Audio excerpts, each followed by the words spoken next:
it's still morning for me, but happy to join you all. Thank you for inviting me. I have Eric to thank, I think, for looping me into this panel. So appreciate being part of the discussion today. So I wanted to talk a little bit about what's happening with in terms of internal control and auditing considerations and what the AICPA and COSO has been up to.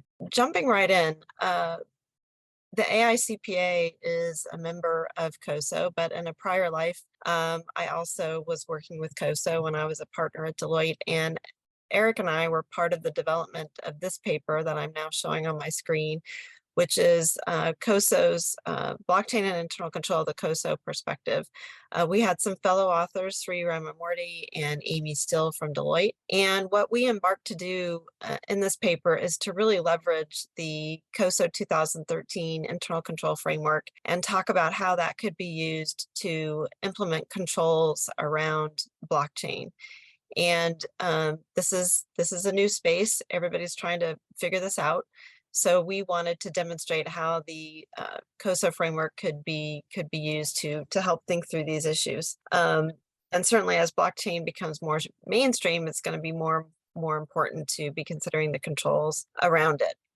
So what we did is we took the 2013 internal control framework and we went component by component and identified what were the new risks, what were the enhancements based on the use of blockchain, and then how could you mitigate the new risks. So we went component by component and talked about each of those things.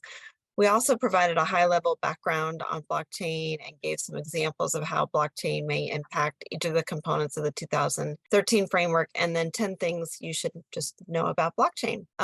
So for those of you, maybe, even though I can't see the room, show of hands of how many people are familiar with the COSO 2013 framework. Eric, you can tell me how many hands you see. The answer is around half. Okay.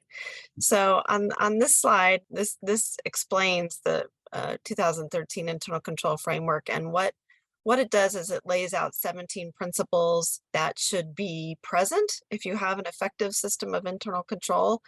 And it has 5 components to it. First, control environment, then risk assessment, then control activities, information and communication, and monitoring activities. So for each of those 5 components of internal control, it lays out the principles, which are on the right-hand side here, of what should be in place if you want to have effective internal control.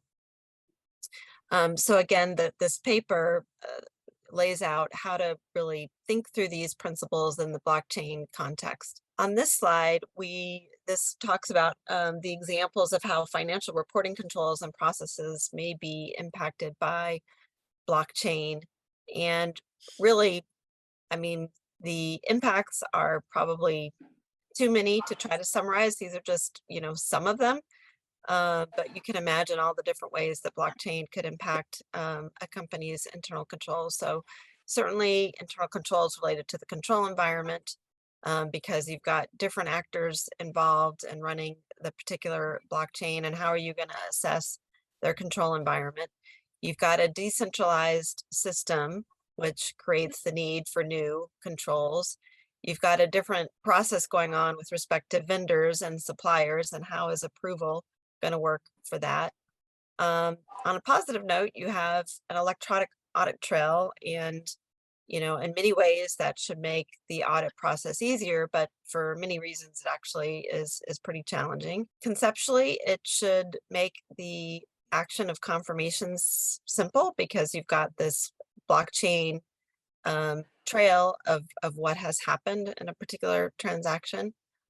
In addition, reconciliations should be streamlined. That should make things easier. Then, of course, you've got the fact that there are going to be third-party service providers involved, so that introduces all sorts of other risks and concerns, and would create a demand for additional SOC reporting. Of course, it's going to change how internal and external auditors work, and because of the increased automation. And there's a whole other slew of issues when there's the integration of digital assets with blockchain. And then, here's a positive note as well. Monitoring should become more easy with the use of blockchain, the monitoring control activities.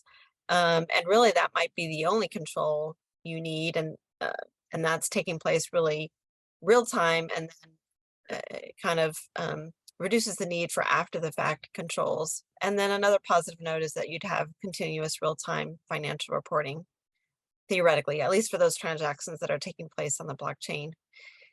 Eric, you played a key role in writing the COSO paper on blockchain. Is there things you want to talk about on this slide? And then the next slide talks about the assertions, which I know you're passionate about. I will let you continue, and I will fill in with my remaining time. Okay, great. So of course, so this slide is just listing the various assertions, and each of these are impacted in different ways, depending upon the use of blockchain.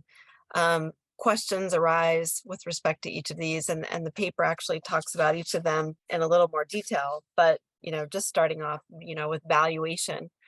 We're lucky in that the FASB has taken up a project on crypto assets, and I was reading they just made some key decisions at their October meeting. So we're going to be getting some more guidance with respect to the accounting for digital assets.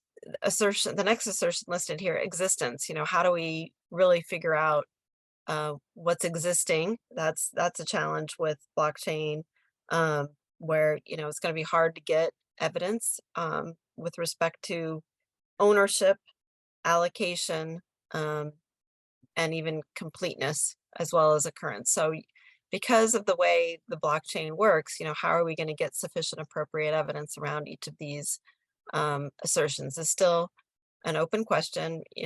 I'll talk a little bit more in a minute about what the AICPA has been doing around these. And then on the right-hand side, we've got classification, understandability and presentation, accuracy, cutoff, obligations, and rights. So all of the same assertions we're used to dealing with, except that now we're in this different space of the use of blockchain with different parties, where we're trying to figure out how to get sufficient appropriate evidence in order to perform our audit work around these topics.